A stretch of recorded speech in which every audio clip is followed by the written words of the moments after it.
Hello, my friend. Good to see you. Hi, Always. George. We lost your country after the Brexit, and we do not know what is happening behind the Iron Curtain. I've not heard that said. That's a very good allusion. Well, basically, I supported Brexit, and I believed and still believe that Britain gave itself the opportunity to do things in a very different way. Unfortunately, we have a government which has either not seized that opportunity at all in many aspects, or has actually chosen to do things in a different way that are even worse than the way prevalent inside the European Union. For example, we have not seized the opportunity to give state aid, for example, to our strategic industries, which the EU rules preclude, but which the British government out of the EU has simply eschewed. And so the steel industry, for example, has basically been allowed to go to the wall. Ditto the shipbuilding industry. We are a country, an island, surrounded by sea and built on coal. But we've done nothing about resurrecting our own indigenous energy solutions, neither as an island developed the latent capacity in the country for shipbuilding. We have basically tossed like a cork on the waves. And that vindicates the stand that I took in this way. I argued that Brexit was a necessary but not sufficient condition for a new Britain. We did what was necessary, but we certainly haven't done what's sufficient. We can go into a competition who has the worst government, and it would be very exciting. It would be a close race. Yes. In horse riding parlance, yes. One of us would get it by a nose. Yes, yes, by a nose. So now the grassroots are speaking and whispering that George Galloway perhaps could come back into the political, so you can influence your next government, perhaps. Yes, of course, our political electoral system makes it very difficult for independents in the entire history of British democracy. So, depending on how you define that word, that's 100 years. I'm the only person ever to win twice as an independent. That's how bad it is. That's how bad our political system is. So to win a third time, I think it's how mature your political system is. Well, it would be epochal were I to win for a third time, but it's certainly true that conditions have matured in our favour. The Conservative government is a catastrophe, but the so-called Labour opposition would again be in a very tight race with Herr Schultz for and Herr Biden, who's a social democrat Biden, also. Exactly, yeah. Trudeau. I mean, all these social democrats are unmasked as basically Malcolm X put it this way. It's better to find a wolf coming towards you because you know what the wolf see in his face. You can see in his face. But when the fox comes towards you, you think he's smiling. But actually his intentions are exactly the same as the wolf. Well, but he's smaller. Yeah. Mr. Schultz, Mr. Sunak, Mr. Starmer, because they're all social democrats now, they're all Blairites now in the British political system. Biden, We were told Biden would be better than Trump, No, he's the not. lesser of two evils, but in fact he's much worse than Trump, and the greater of two evils. And this pattern is now repeated across the world. So this leaves space, hoping that in Germany the new political developments on the left will help to fill that space, and perhaps in Britain we will have to do it. One of the problems personally is that there's not much time left before the next election. So if I run for Mayor of London, which I may do, that's in May of next year. It's an electorate of 8 million people. That needs a lot of organisation, needs a lot of money, and it's a big ask. If I run in May, do I also run in October, November for the Westminster Parliament? The answer to that one is probably yes. No, before you will get mayor. Well, if I got the mayor, of course that would be different. No, I would actually seek a London constituency. I have had one of those before, to be in Parliament and in the mayor's office. Taking one salary, of course, but the importance of having a foot in Parliament is important if you use the pulpit in the right way. I always saw Parliament, given I was never going to be in government, as a pulpit from which to make use of the great news machine which parliaments are. Everything that's said and done in Parliament is automatically given quite significant national attention. We'll see what happens to me personally. But one thing is for sure, the Labour Party as we once knew it, and the SPD as you once knew it, and we were both in these two parties, is no more. This is not the SPD of Willy Brandt. It's definitely not Willy Brandt, but it's not even Schroeder. It is something different. It has metamorphosed from a butterfly back into a slug, and the Labour Party is, if anything, even more grotesque. In our country, the Muslim community, I'm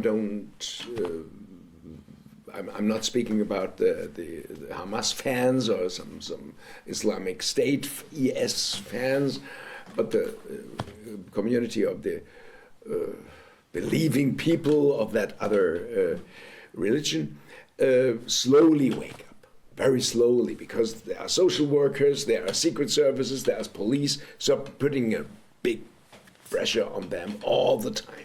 They have to commit to believe in Jewish religion. They have to make their bow in front of Israel, and then they will get money if they commit this. This is the situation. In your country, they wake up a little earlier. What is, beside the working class, the potential electors for you in this community? Well, the vast majority of Britain's Muslims are, of course, also working class. So we never break identities down in the way the Identity Politics Brigade does. We ask everyone to identify with their overarching identity, which is that of the working class. How do we define working class? Anyone who depends on their work to live is working class. Whether it's a wage every week or a salary every month, they are working class. And the vast majority of Britain's Muslims are working class. Our country is not nearly as bad as yours in this regard. The Muslims have a very significant political role. They have many, I've lost count, many members of parliament. I mean, I was responsible for the election of the first But now I can't even count them. There's a very significant number. In just a period of 25 years, that number has gone from 1 to a number so big I don't recall it. So the Muslims have a very significant political role. If you want to look at local government, there are hundreds of Muslim councillors in local authorities throughout the land, in every part of the land.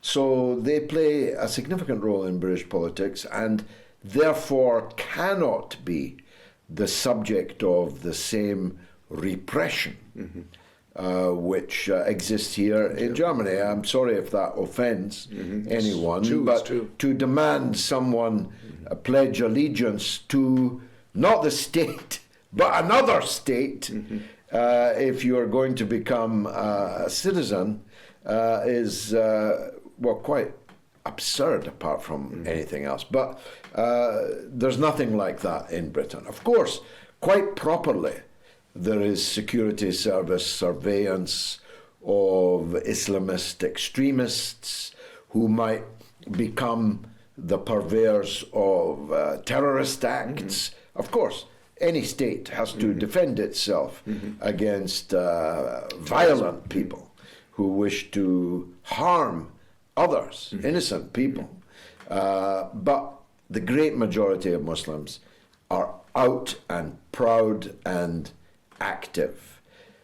And there's almost 4 million Muslims in Britain out of 68 million. If there was an election amongst that 4 million and I was a candidate, for sure I would win it by a very large, we used the horse racing metaphor before, I'd win it by a furlong, I'd win it by, you wouldn't see the other horses. But that's not, of course, the case. They are distributed across parliamentary constituencies.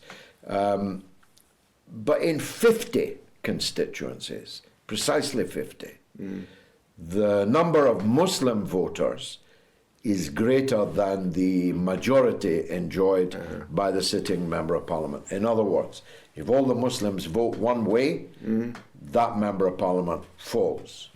And of course, 50 off one party changes the arithmetic double. And therefore, we think that in the upcoming general election, which has to be by next December, that is to say December 24, will be a significant one. And we think many things will change. Last question.